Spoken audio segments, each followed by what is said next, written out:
An Uzbek national goes on a deadly rampage in New York City. President Trump says the country needs to step up its immigration policy of extreme vetting. But would that keep America safe? I'm Andrea Sankey, and today's Newsmakers, New York's terror attack.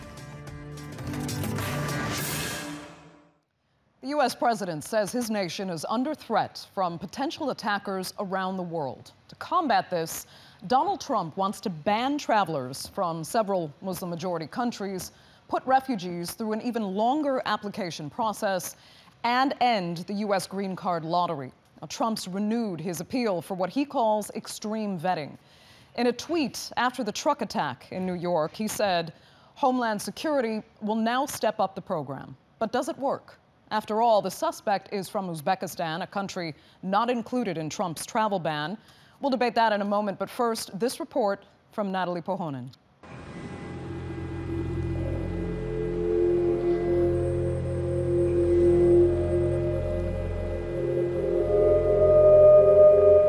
As New York's finest searched for answers after the deadliest terror attack in the city since 9/11, their president had set his sights on a clear target. I am today starting the process of terminating the diversity lottery program. I'm going to ask Congress to immediately initiate work to get rid of this program. Saifullah Saipov is accused of killing 8 people. Prosecutors say he was inspired by Daesh. Saipov arrived in the US from Uzbekistan in 2010 through the visa program known as the Green Card Lottery. New York Democratic Senator Chuck Schumer introduced the bill that helped create it. It was designed to diversify the immigrant population. You know, we don't know the details of this person. The Green Card program has a long, serious vetting program. It takes a year. One of the things we should do is eliminate the lottery. We should go to a merit-based immigration system. That's a different issue. When it comes to granting visas to people from dicey areas, I think it's perfectly okay to look long and hard at people who come from those areas.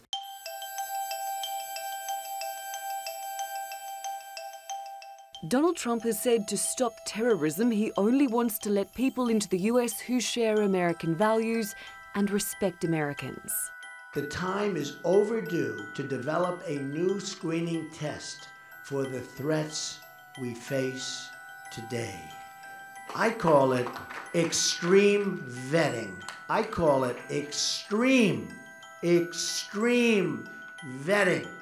Our country has enough problems.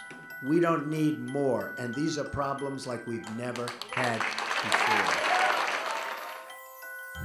The chance of an American dying from a terrorist attack committed by a foreigner on US soil is 1 in 3.6 million each year. To get to the US, prospective immigrants already undergo an extensive screening process. They have to provide information about their education, medical records, where they've travelled, their family members, and in many cases, they'll go through rigorous face-to-face interviews with US officials about why they want to go to America. So what would extreme vetting look like? Would it mean a religious test or an ideological one? And who decides the score for a model immigrant? Trump issued an executive order banning travellers from 7 Muslim-majority countries as one of his first acts as president. The ban has gone through 3 iterations and has been frozen each time at the federal court level. But will the New York attack be the catalyst for a much wider overhaul of US immigration? Natalie Pohonen, The Newsmakers. Well, to discuss this further, I'm joined from Washington by Wael Al-Zayat. He is a former advisor to the U.S. mission to the UN on matters regarding Syria, Turkey, and Iraq. From Miami, John Cardillo. He's a spokesman for the Make America Great Again coalition, a group that supports politicians, and Jasmine Al-Gamal in Beirut. She is a former U.S. Defense Department advisor on the Middle East. Thanks all so much for joining us. John Cardillo in Miami, let me start with you. I mean, what do you think is a reasonable response to this latest terror attack? Well, in addition to what I do now, I began my career with the NYPD. And I think President Trump is 100% correct. But I would take it a step further than extreme vetting, because vetting is pretty, it's not foolproof. Many people coming into the U.S. are coming from countries without digitized public records. We're relying on an honor-based and truth-based system. We're relying on what they tell us, and we have, in many cases, no way to verify the information they provide is correct. Now, I'm a big fan of profiling and monitoring. I think that we need to profile and monitor people. We know that Seyfullah Saipov was on the FBI's radar since 2015. He was interviewed in relation to terror. Why wasn't he monitored every single day? So I'm a fan of going beyond extreme vetting and bringing back programs like confidential informants in mosques and in the Muslim community. But this is the third terror attack in New York City, in the NYPD's first precinct. Think about that. The third terror attack in one police precinct in New York City in which people were killed. The first World Trade Center bombing, 9/11, and now this. We do have a serious problem here, despite people around the world wanting to downplay it. But aren't you really highlighting a U.S. Homeland Security failure to know that he was on the radar already and wasn't caught, and not a problem with immigration? I think it's both. Department of Homeland Security it manages immigration here. It's absolutely a problem with immigration. He never should have been let into the country because Uzbekistan does not have digitized public records. They don't have central repositories like we do. We had no way of knowing who this guy really was. He should never have been allowed here. The diversity visa program is ridiculous. There's nothing in the Constitution says we have to let in people from countries that some random people feel are underrepresented in the U.S. population. I think we need to become far more restrictive on our immigration policies. Okay, well, let you respond to that. Yeah, I think we're conflating a number of things here together. Thanks for having me, by the way. It should be noted that the diversity program was a bipartisan issue that was agreed upon by both parties under a Republican administration of George W. Bush. It was initially, in fact, put in place to help legalize the status of white European Irish immigrants. Over time, that balance changed in favor of more Africans and Asians coming to the United States.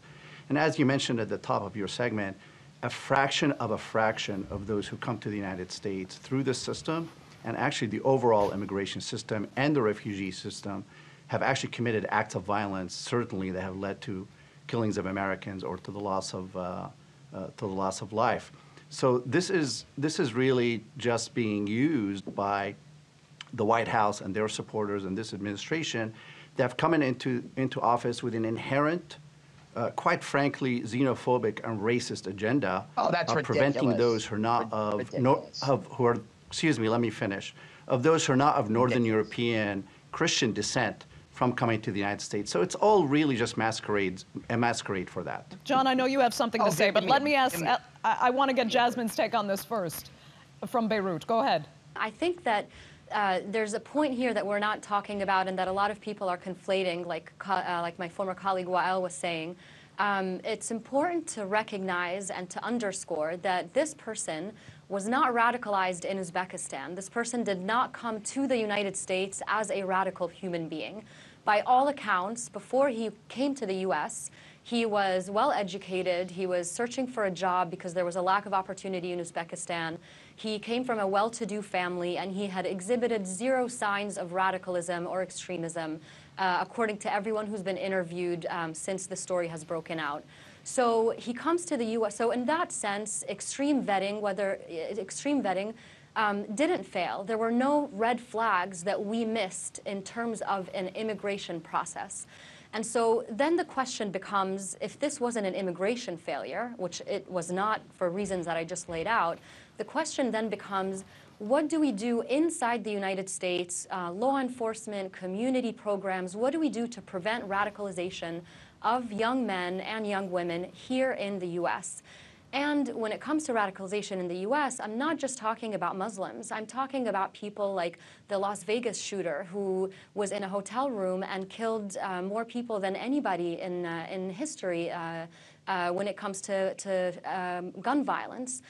Just today on my way to the studio, I was reading a news story about someone who walked into a Walmart today and just randomly shot people without saying a word and walked out.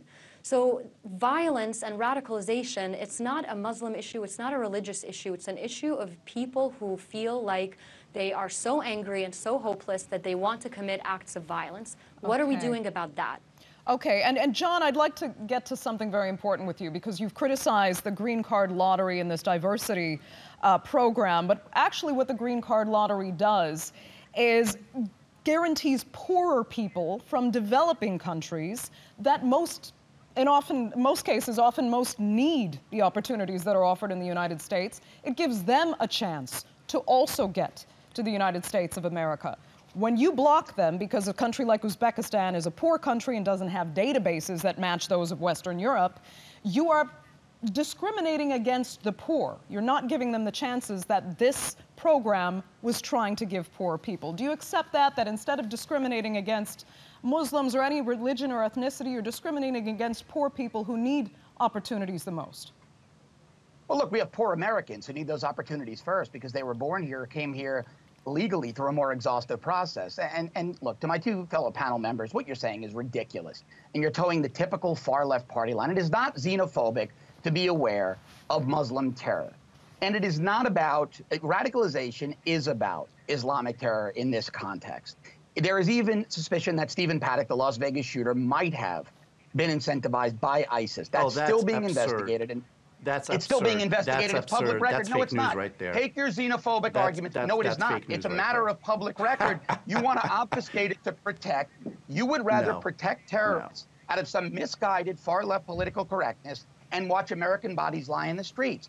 I was there on 9/11. I watched nearly 3,000 Americans be killed. No, it's not fear-mongering. 3,000 Americans were killed. You should be ashamed of yourself. And if you guys were advisors, foreign policy advisors, you should be ashamed of yourself of using it to promote your racist ideology. Oh, give me a break. Racist ideology that I don't want Americans dead? You sound foolish. You sound absolutely... Can we discuss some real policies to change gun violence? John, if I can interject here for a second. Let me finish my thought. Gentlemen, if I can interject here for a second. John, let John finish 1 second, Jasmine, and then straight to you. Let me finish my thought, please, as I did you. Sure. We need to profile and monitor people coming to this country from nations of terror concern. We need to profile and monitor the Muslim community because that is where the majority of terror is That will never happen as long as we're citizens of this country, my friend.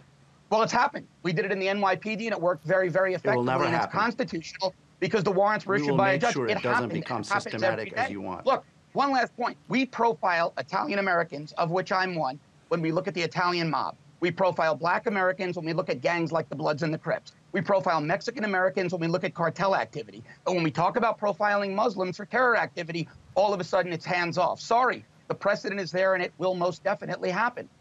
Okay, Jasmine, go ahead and make your comment, and then I wanted to ask something to John again. Go ahead. You know, it really pains me as an American. You know, I'm a New Yorker. I was my brothers were first responders on 9/11. I don't think there's any reason why John should be saying that or implying that he doesn't want to see Americans dead, but someone else might, because we have differences in opinion on how we should proceed. So I think we should have a more civilized discussion and talk about procedures and regulations and ways to make this country safe, which I think we all want. So what I want to ask John is the following. If this guy exhibited no signs of extremism, if this guy was a normal human being before he came to the US, became radicalized over the last 2 or 3 years, his mosque imam was actually interviewed and stated that he was constantly trying to get this guy to learn more about Islam because he appeared to have such little understanding of his religion. And you know, frankly, the stuff that John is saying is exactly what extremists and terrorists want him to say. I mean, you're practically doing their job for them by overreacting, by saying that we should profile people. Absolutely. Listen, John, what you're saying is un-American. We don't profile people. We don't do that. That is not who we are as Americans. It's sound policing. It's not public safety to take what people they're saying about this guy who are of a certain religion.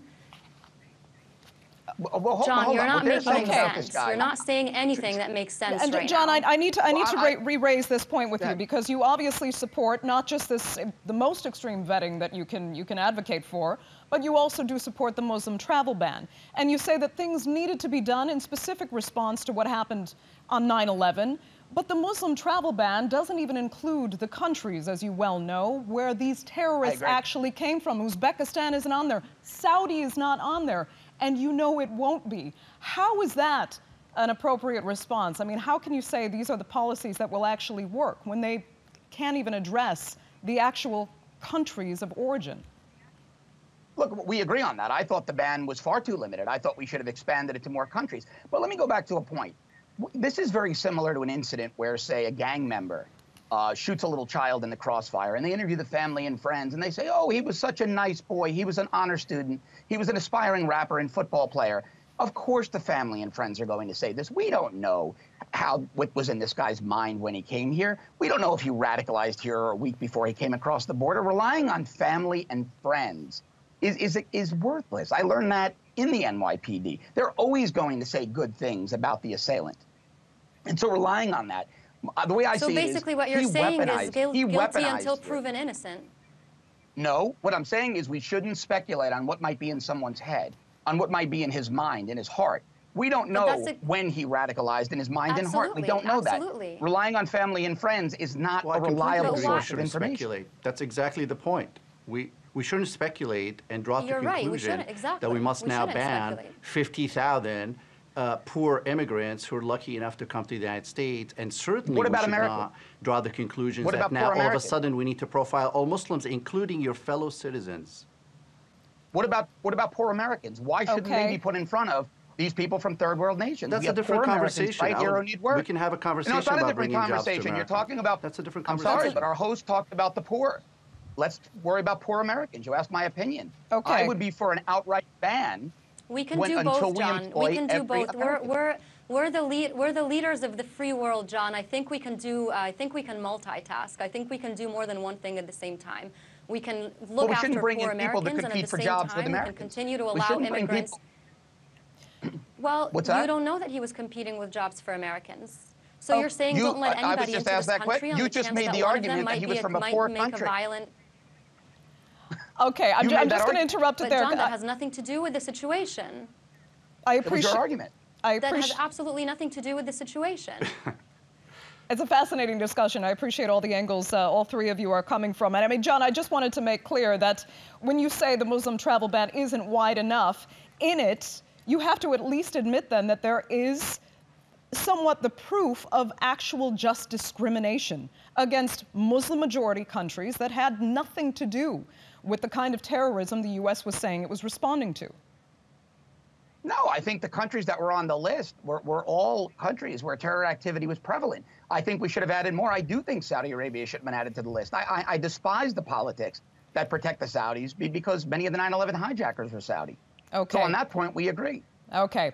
Well, let's move on to another issue here, another part of the response that we're hearing from President Trump. Wael, I'll ask you about this first. He's talking about, first of all, the death penalty, which fine, he can do under federal policy, but Guantanamo Bay as well, labeling this man as an enemy combatant and putting him down in the infamous Cuban prison. What do you make of that? Yeah, I mean, look, the act that took place in New York, despicable, and as a Muslim American, it pisses me off. Let's be very clear here. I dedicated my life for 10 years working on national security, and all it takes is one of these attacks to roll back all the progress we're making as a country in terms of being tolerant and diverse. So having said that, we have our own domestic laws in the United States that have withstood the test of time, and there is no need to go out of the system and to place somebody within really a context that is a scar on our reputation, in my opinion. We should be working to close Guantanamo, to try those who can be tried, and to release those who cannot be tried to another country. And certainly we should not be adding to the inmate population. There's a hunger strike taking place now in Guantanamo with very little access into what's going on in there. We have inmates that have been there since they were, teenagers. And again, those who should be charged, including the capital punishment, I'm all for it. If they've committed crimes, they should be tried and they should be dealt with. But those who cannot be found guilty and still cannot live in the United States, obviously, they should be sent elsewhere. So we should not be adding to the population. This is really a shameful episode on our history. And Jasmine, do you feel talking about Guantanamo Bay again is a sign of kind of regression for the United States? I do. I mean, I think that Guantanamo Bay, served with U.S. troops in Iraq during Operation Iraqi Freedom. Wael and I both have served our country in various capacities, as has John. So I think we all have that in common. But Guantanamo Bay represents a very, very dark period in our history. It represents values that are simply un-American. It represents an overreaction to terrorism. There was torture. There was lack of due process. I mean, it's everything that we're not as a country. And so we have a criminal justice system here. We should use it. We should continue to try to shut down Guantanamo Bay because it is just, again, represents a dark period in our history that is not something we should be going back to. Okay, John, give me your stance on Guantanamo Bay. And I mean, the talk of the death penalty as well. Do you think in combination they can somehow work as a deterrent when the president uses them, in a sense, as threats? Yeah, look, I do. And let me say this. I think my two fellow panelists are great Americans. I really do. They've served. We just fundamentally disagree on how to get to the solution. Okay? We fundamentally disagree on that. I think we need to be much more harsh. I'm all for Guantanamo Bay. I'm for anything that puts fear in the hearts of people that will come here and try to kill not only Americans, but people visiting America. Remember, 5 of the victims in New York City were Argentine tourists, just coming to enjoy, 5 friends, just coming to enjoy the city. They were killed on their vacation. How heartbreaking is that? So my sympathies don't lie with terrorists. If they have to rot in Guantanamo and be interrogated every day, and those interrogations yield actionable intelligence that'll save lives, I'm all for it. And once we extract that intelligence, put them to death. They've proven they cannot live in a civilized society. And again, I don't think my fellow panelists want to harm the U.S. I believe they want to protect it as much as I do. I just think their positions, their stances are misguided. They're too soft, and they've proven not to work. 3 years of Obama, they've proven not to work. Okay, very interesting discussion there, which reflects the many segments of opinion in U.S. society today. So I'd like to thank all 3 of you so much for joining us on this edition of the Newsmakers.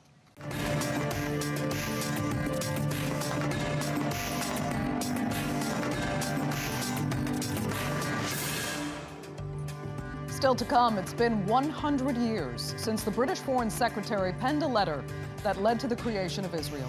We debate its contested legacy.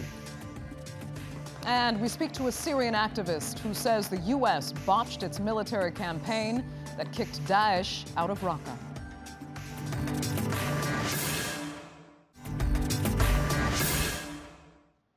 Welcome back to the Newsmakers. 100 years ago, Britain's Foreign Secretary wrote a letter to Jewish leaders that led to the creation of the State of Israel. In it, Arthur Balfour pledged a national home for the Jewish people. A century later, Israeli Prime Minister Benjamin Netanyahu is in London for the centennial. But while he celebrates, the Palestinians await an apology. They've long condemned the declaration as a promise by Britain to hand over land that it never owned. Do they have a point? Vanessa Keneally has more.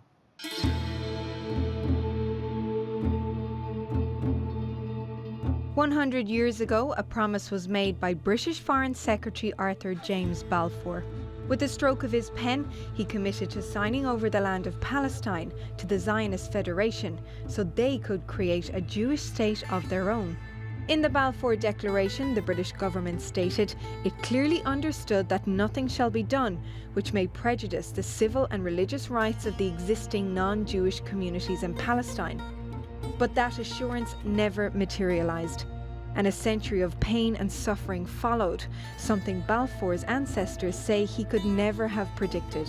I'm sure Arthur would say this is unacceptable, that there's got to be more help for the Palestinians. The conflict that began then still exists today, with the killing and injuring of thousands of people on both sides.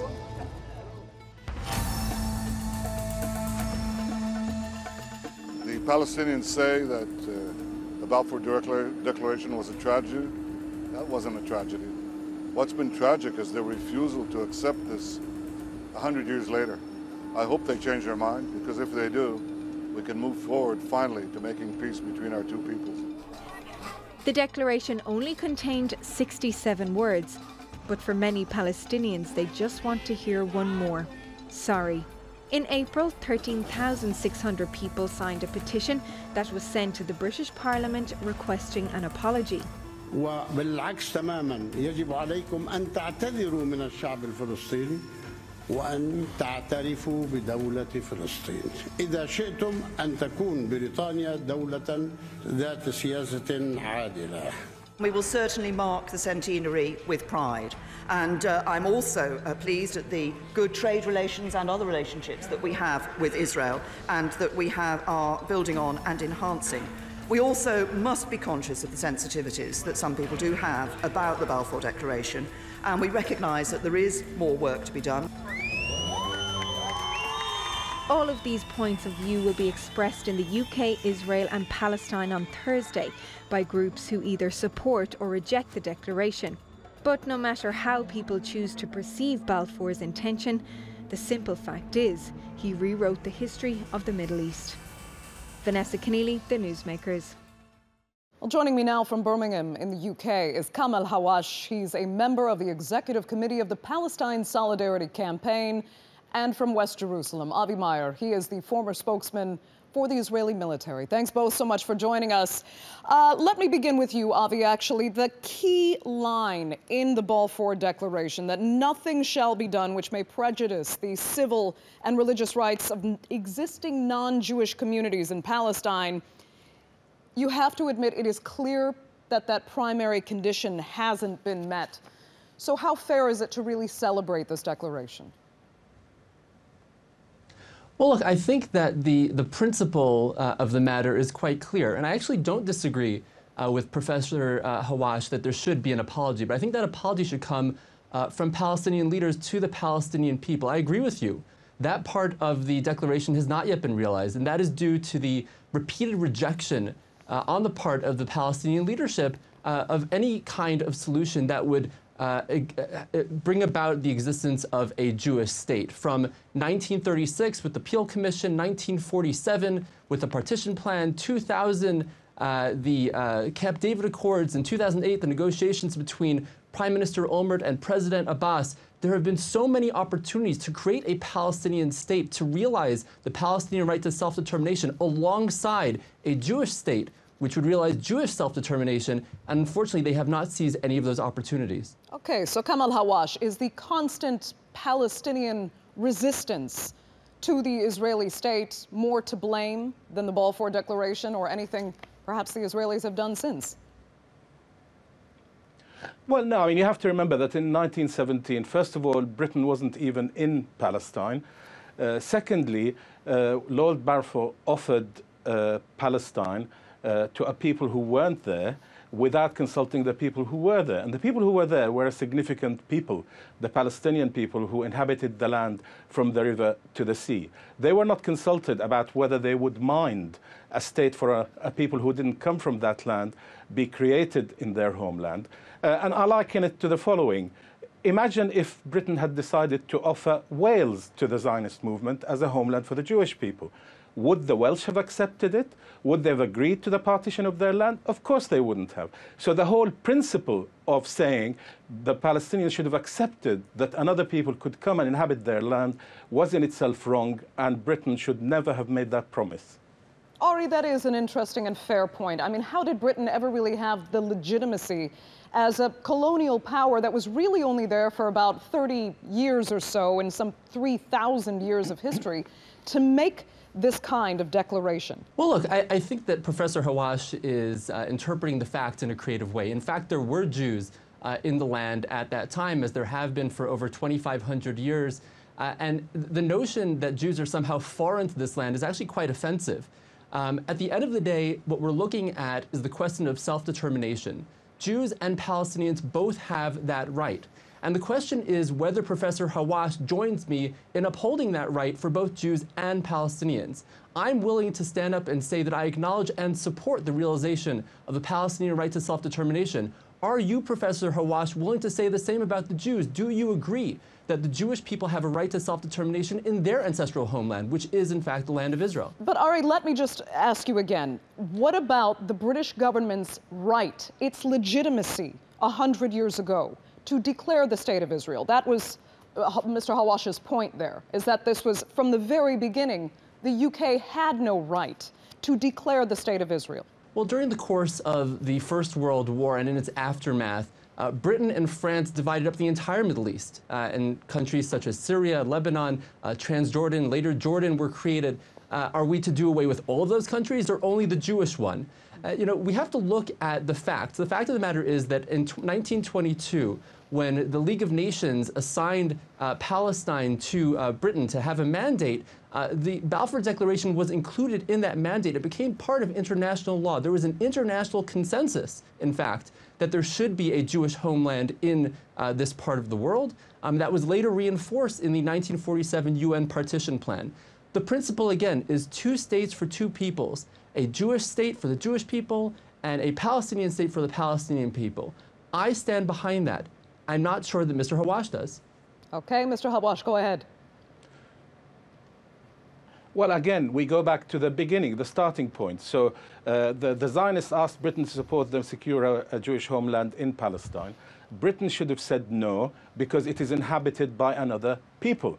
And if Britain wanted to help the Jewish people create a state for themselves, it should have done, charity begins at home. It could have offered them Wales as a place to set up their homeland. So this preposterous idea that just because Jews wanted a homeland in Palestine, in my homeland, that we should have just agreed to it is preposterous. What I do agree with Avi about is quite simple. Yes, there were some Jews there. They made up 10% of the population in Palestine in 1917.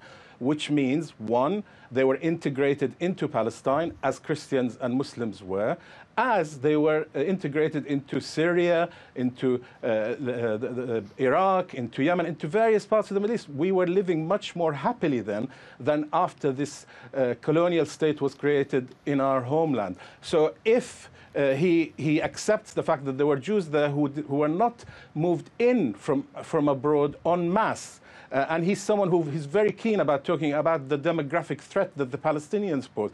Imagine the threat demographically that was posed to the Palestinian people when mass migration was made to our homeland without our consent. No other nation would have accepted it then. Okay, Ari, if I can ask you a separate question, and it's the notion of some analysts to say and to criticize the very reasons at the beginning that the UK wanted to create the State of Israel, that it was looking to build its own homemade ally in a region where it was starting to have a number of very serious enemies. What do you make of that? I mean, why do you feel the UK had to take what seemingly at the time was such personal interest in creating the State of Israel? Well, I think Britain was upholding a principle that is shared by all nations. In fact, it lies at the very basis of the UN Charter, that all peoples have an inherent right to self-determination, the Jewish people and the Palestinian people alike. And so when Britain issued the Balfour Declaration, it was simply acting in accordance with that principle. And I agree with you. I think that in many respects, Israel is an outpost of democracy in this region. We wish that there would be additional countries in this area that would share the values that we uphold here. But at the end of the day, I think that this is an occasion to celebrate. It's certainly not one that calls for any sort of an apology. Okay. Kamal, I can let you respond quickly. If not, I'd like to move on to another issue. Go ahead. What values does this state hold? ESQA, an organization as part of the UN, conducted a report earlier this year and declared that Israel was practicing apartheid against the Palestinian people as a whole. Israel occupies illegally the West Bank, East Jerusalem, and Gaza. Israel has imprisoned 7,000 people on average every year. Israel constructs barriers through a wall that goes deep inside the Palestinian areas. But even more importantly, this morning, the Deputy Foreign Minister of Israel was speaking here on the BBC and said there is no occupation. Israel is ours. The land is ours, all of it.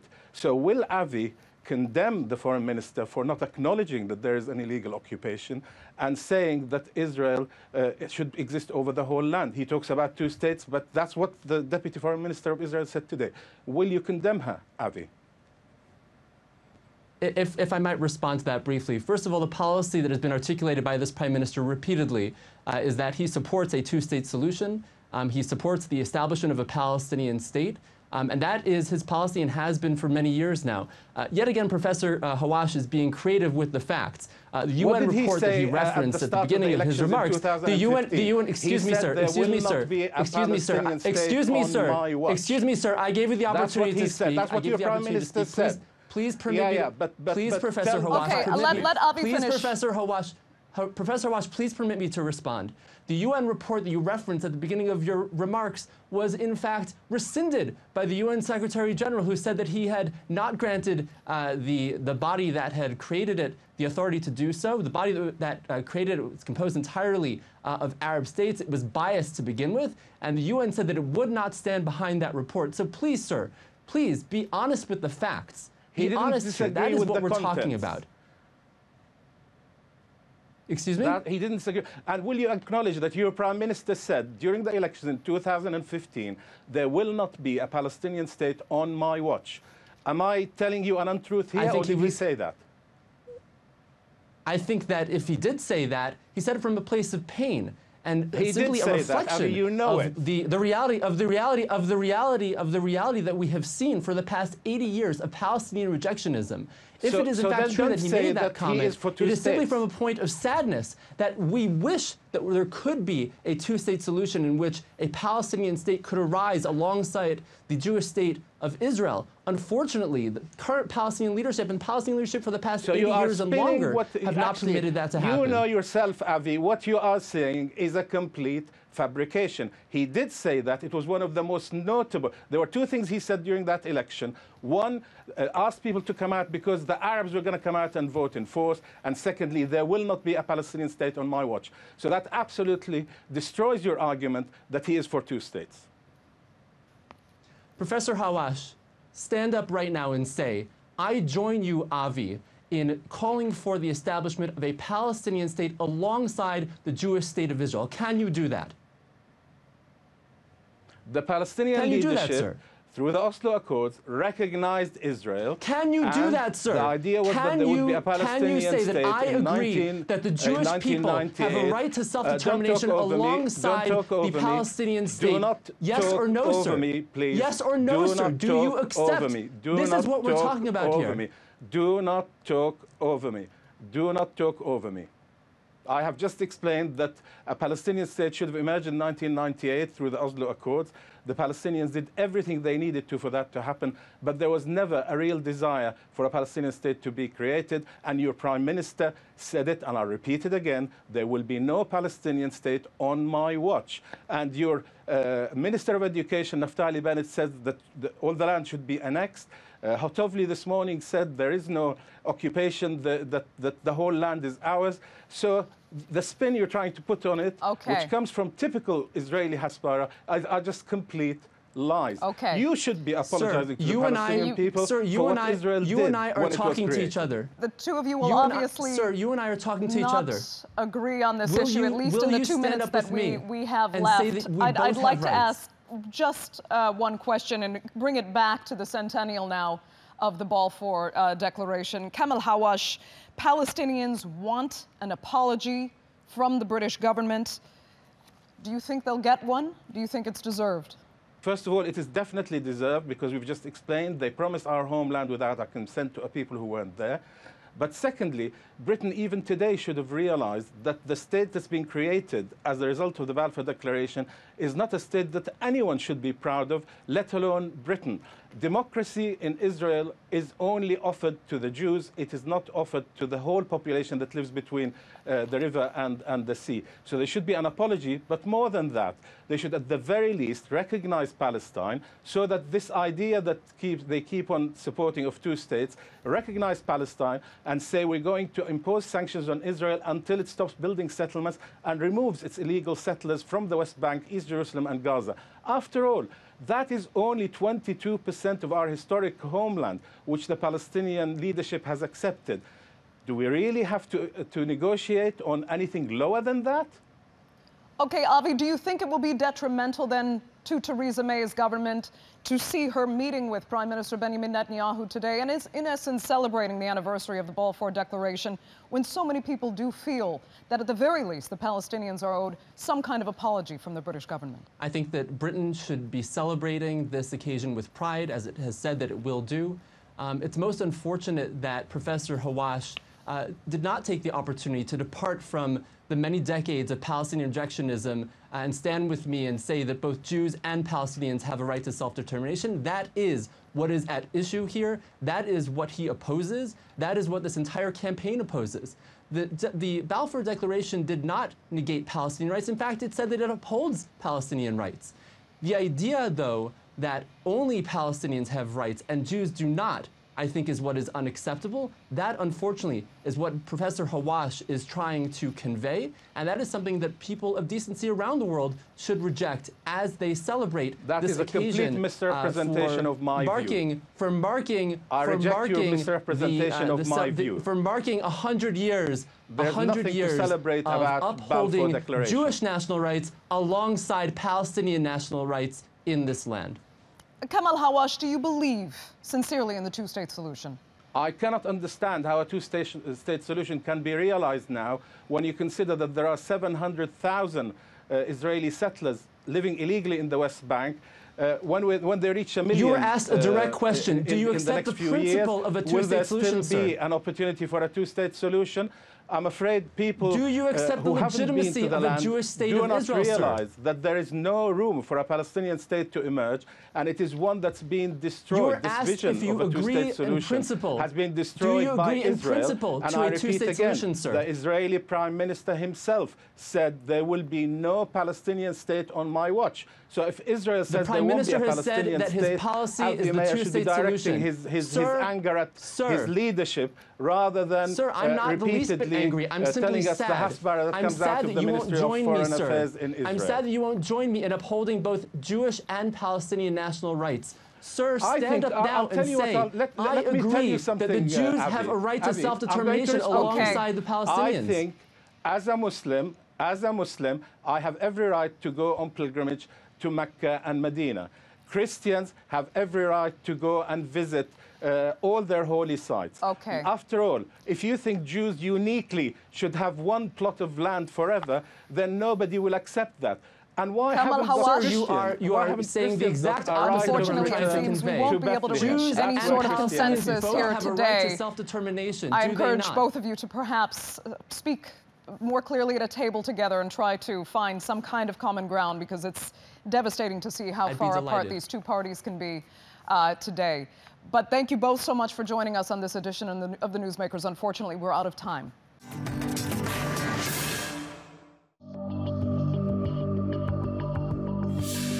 The coalition has the most precise campaign in the history of warfare. Our missiles and our bombs can make it into a very tight space, into a windowsill. But I can't say the same about Russian barrel bombs that are probably about as accurate as a city block. Well, that was the spokesman for the U.S. coalition against Daesh appearing on the Newsmakers last week. Colonel Ryan Dillon spoke to us shortly after U.S.-backed forces pushed Daesh out of its Syrian stronghold of Raqqa. Russia criticized the military operation, saying the city has been wiped off the face of the earth. But as you just heard, Dillon defended the campaign's tactics. Well, one Syrian activist took issue with his comments, saying the deaths of thousands of civilians could have been avoided. He is Abdalaziz Alhamza, and he is the subject of the documentary City of Ghosts and co-founder of Raqqa is Being Slaughtered Silently. That's a citizen journalist group reporting on atrocities in the Syrian city. Abdalaziz, thanks so much for joining us. Well, in spite of the claims we just heard there from Colonel Dillon about the precision of the U.S.-led aerial campaign, Raqqa today looks like an uninhabitable ruin. Who, in your opinion, is really to blame for that? For sure, it's like not only ISIS, and we can blame the international coalition. So the international coalition started to bomb like ISIS territories in Syria in 2015. And early at the beginning, they were like so careful with their airstrikes.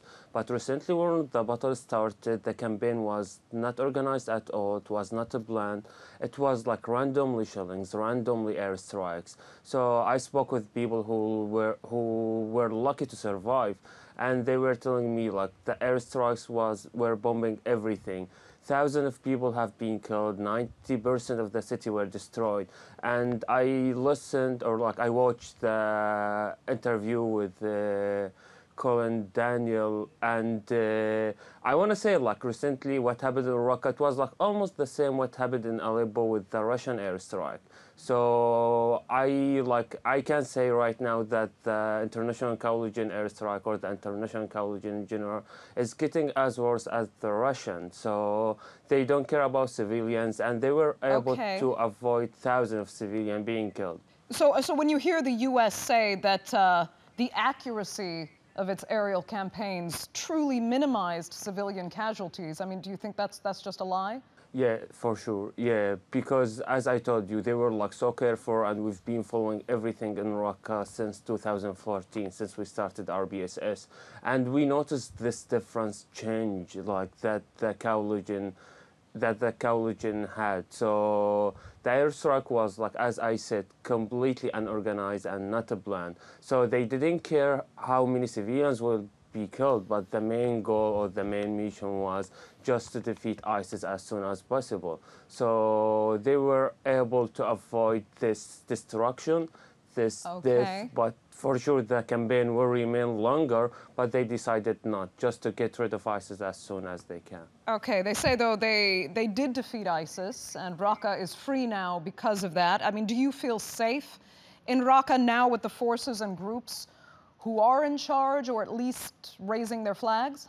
No, so for us, like, we consider it as a new occupation. Like, also talking with people who are still living there, they said like it's still human rights violations, and talking about displacement, arresting anyone easily in charge of being ISIS, killing people, forcing people to join or like to go to the street to demonstrate and support Abdullah Öcalan, the leader of PKK, which consider a terrorism group.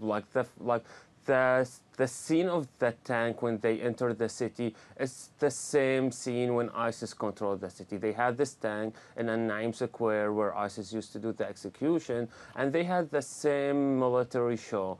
And then when they had like Abdullah Öcalan photo in the city center of Raqqa, and they were dancing over the death of thousands of people under roubles. So we can't consider that as a liberation. Talking also about the recruitment, like forcing children under 18 to join SDF or YBJ and fight against ISIS. So those children who were lucky to survive ISIS, their parents, they were able to avoid them to join ISIS.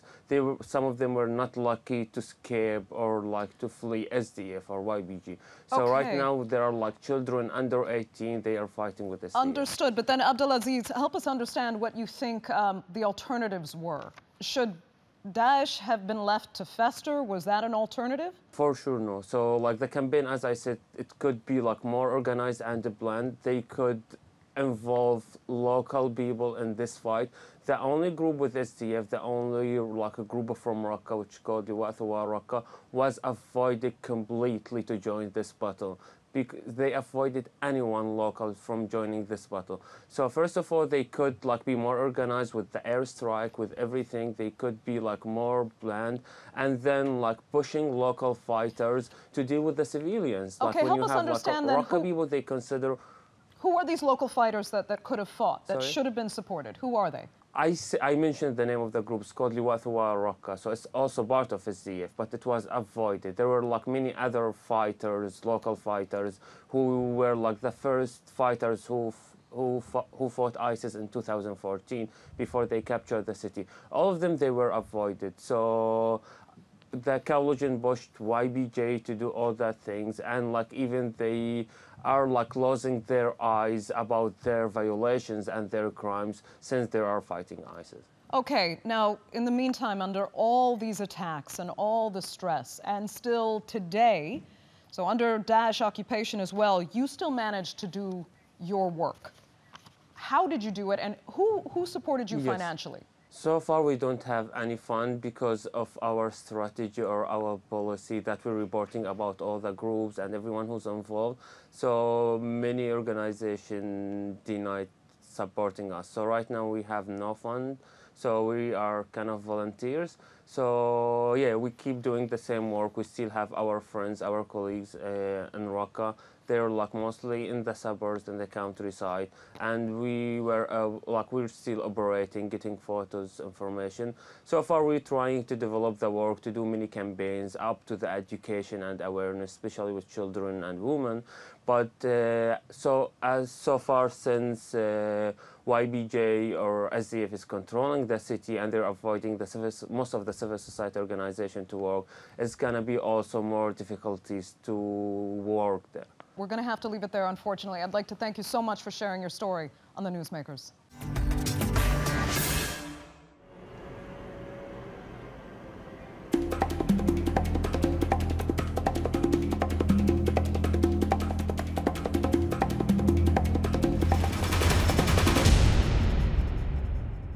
Solo en México.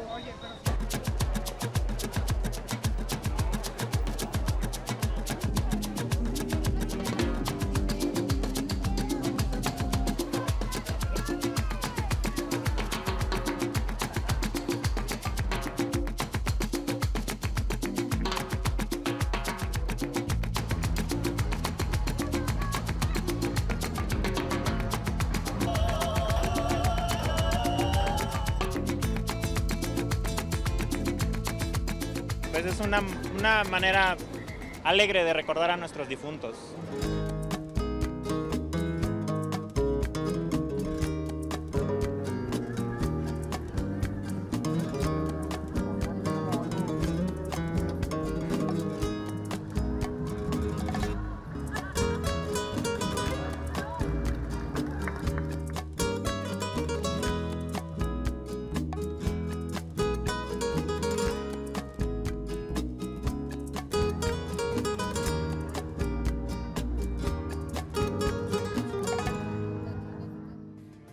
That's all for this edition of the Newsmakers with me, Andrea Sankey.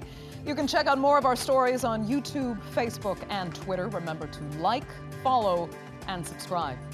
Until later, thanks for watching. Goodbye.